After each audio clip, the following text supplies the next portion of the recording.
Hi, everyone. What a blast I get to be on this panel. Thank you very much for inviting me. Mike was counting sort of how many years he's been around. I was counting, I think I'm coming on something like 18 years. I took a job in Oakland in 1997.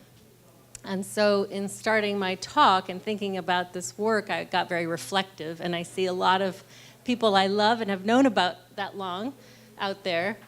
And I thought to myself, well, back in those days, anybody remember this map? Lisa.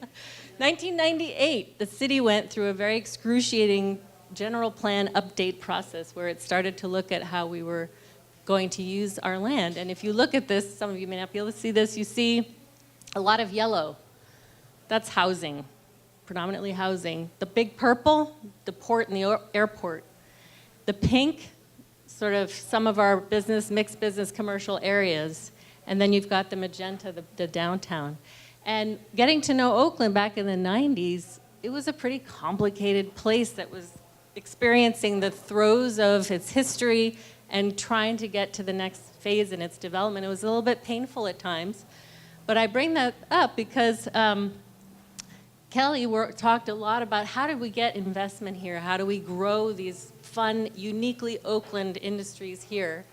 And I went from Oakland for a while and worked at the regional level, which is also important because when you pick your head up from Oakland, you also realize that what happens here, we are at the crosswinds of a bigger region. And obviously it's bigger than this. But what happens at Cal and Lawrence Berkeley Lab affects Oakland and is affecting many of you, maybe why you're here. What happens in San Francisco similarly, all the time, we experience things as a easterly wind from them, and Silicon Valley and the trends around VC money, of course. What has always been behind my motivation to work in economic development in this region has been jobs and connecting people to those jobs. So whether we're busy creating those jobs, as many of you do, as Jose does every day, or whether we're trying to help young people connect into those. And I think the question we were asked around what's our vision and also what can we do about it is how do we connect meaningfully the young people in our region to what's happening? And as many of you, I'm sure, read in the paper, there's increasingly big gaps between what young people are prepared to do and the jobs that are there for them. And it's not just about young people, it's a lot about dislocated adults as well. So my new career, and I'm very delighted to be part of the Peralta Community College District, working with the 4 colleges, Berkeley City College, Laney College, College of Alameda, and Merritt College, and working on what is central in the news a lot about the role of community colleges in trying to be that very accessible bridge between the world of education and the world of work. And I have just a few thoughts to share with you about that and how well it's going or not, and the role of all of us in thinking about it, myself in particular. So I had my daughter do this because I'm not technology proficient, but I had a list of all of the 58 career technical education programs at the 4 Peralta colleges. There are 58 technology programs. And back to Jose's point, it's not just IT, it's not just ICT, it's not even all bio or biotech. You know, I've got kids, and I'm going to run through my slides so you can be impressed in a minute, doing tech in every sector. 30,000 students every semester at the Peralta colleges. For some of us, to me, that was an eye-opener. 58 technical programs, as I mentioned. 69% of those students are part-time, so they're working. They're using the community college system to bridge themselves between something, and for some it's a job at McDonald's, to something else, perhaps something related to your work. 36% of those 30,000 people are enrolled in technical programs. So they are becoming technologically advanced in their chosen career.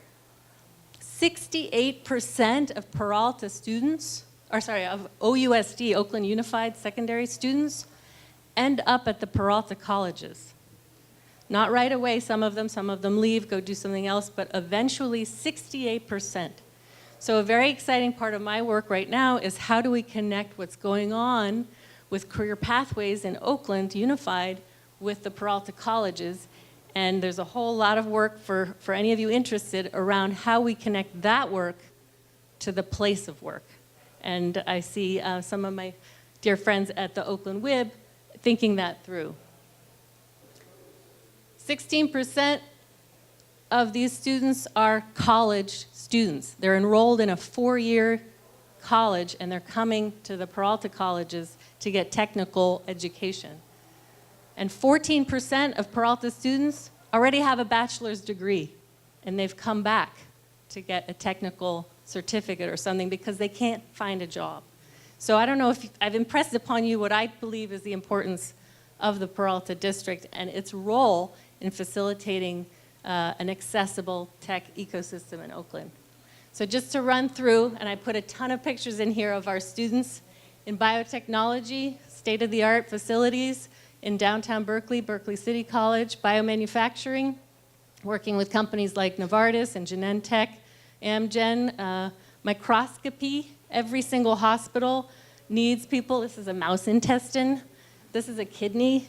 These people are learning how to use advanced high-power microscopes to do biopsies and other medical procedures. Here are some of our students in the microscopy department. Accessible. Peralta is an open access. All community colleges are open to absolutely everyone. So you see all kinds of people getting their hands on technology in ways that most of them never knew they could. Changing careers. We train nurses. We train radiologists. We train dental assistants.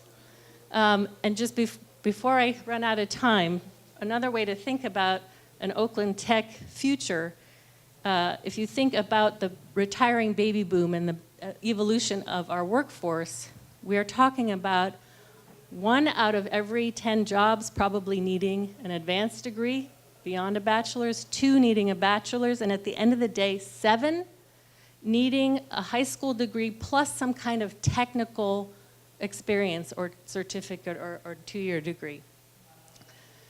This is our machine tech, 3D printers. People get their hands on them, they work with them.